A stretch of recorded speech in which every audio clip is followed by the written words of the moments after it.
Oh my God, I'm so annoyed. I screen recorded a 10-minute video about the Pixel 10a and I realized I didn't choose to include device audio. My God. And so when I was editing, I was like, why is there no audio? Okay, so I'll probably cut this down to 5 minutes now. Um, so this is the Pixel 10a. It's pretty much a copy paste of the 9a except for the full flush camera bar, um, the berry color, and there are some camera um like AI stuff that is included in this one. Let me show you guys very quick. It's also slightly, I think, what is it? Slightly taller and wider, or maybe it's slightly shorter and narrower. It's one of those two. Nothing enough to make a difference. Apparently also the bezels are about 10% smaller, and it's slightly brighter, as you can see right here. Let me show you guys the camera stuff. Oh, faster charging. If you're into that. I personally just charge my phones overnight on my wireless charger. I've been doing that for like the past five or 6 years or so. So, super fast charging isn't really something that's of interest to me. The Corning Gorilla Glass is improved. I'm not entirely sure how much.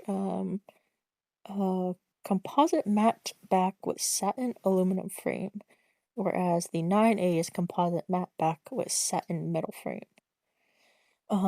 So again, these are like very, very minor changes, and obviously they both have the Tensor G4, which is a bit disappointing because they were kind of like on a roll for the A series, having that the most current chip.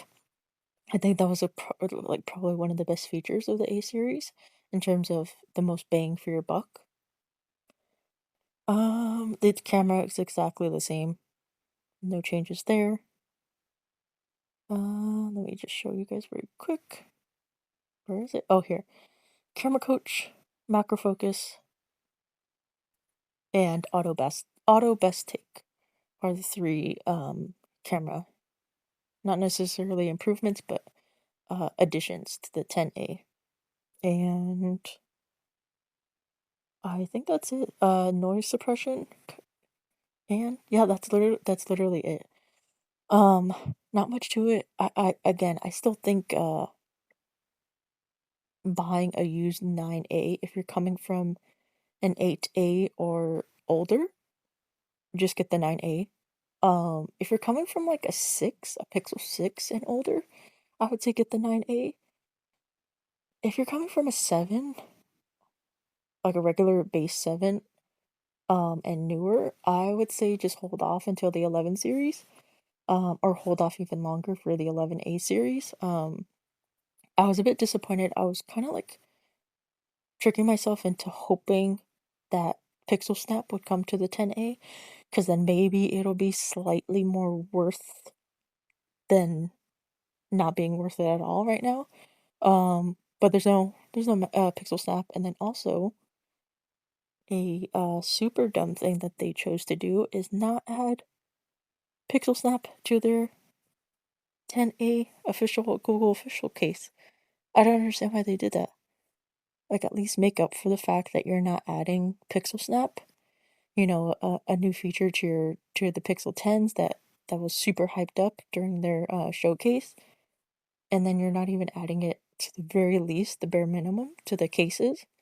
So, yeah, it's a bit of a weird, um, a lot of weird choices for the 10A. I'm sure this is not going to sell at all. Um, I think it's kind of great that they were able to keep it at 499, but I don't know. At least for 499, kind of gives something new other than the flush, uh, the flush camera, and I think that's kind of like what they're hoping a lot of people would be hyped about. It's like, oh my God, a fully flush camera on a phone in the US, which is kind of cool, but it's not worth the upgrade or side grading from Apple or Samsung. So, um, I think that's pretty much it. There's not really much else to talk about because it is so, like, nothing has really changed. I guess if anyone has any questions about the 9A, or if anyone is still kind of wondering if the 9A is worth any amount of money right now, or if just wait till the 11s that are coming out. And if when do they come out? August, I think. I think around that time, right? The beginning of summertime. So I would wait maybe a few more weeks to a month when the Pixel 10a is actually being delivered and everything is on the actual market, to check the Pixel 9a prices if you're really looking into upgrading to a Pixel or a newer Pixel. I think if you could find a good deal on the Pixel 10, I think that that's also worth it as well. Um, I would say it's 799 right now new. If you could get it in somewhere around the 500 range, I think that's a perfect price for this phone. I don't think 799 is a good price for this phone, considering that it doesn't really deliver on these three cameras. Um, I'll I'll put a link to my main vlog channel where I made a little vlog using the Pixel 10. I actually really, maybe I'll do a follow-up video here on the Tech Nook. I actually really like the Pixel 10a, but I think it fell short in a lot of places for the price. Um, so yeah. If you have any questions, definitely let me know. I could definitely do a follow-up for the Pixel 10, or oh my God, the Pixel 9a on any questions regarding that. But yeah, until then, thanks for watching, and I'm kind of like whispering because two of my dogs are, or both of my dogs are sleeping right now. So if it sounds weird, like my voice is going in and out of volume, that's why. But okay, I'll see you guys next week, this weekend. And yeah, definitely leave a comment if you have any questions or anything. Okay, bye.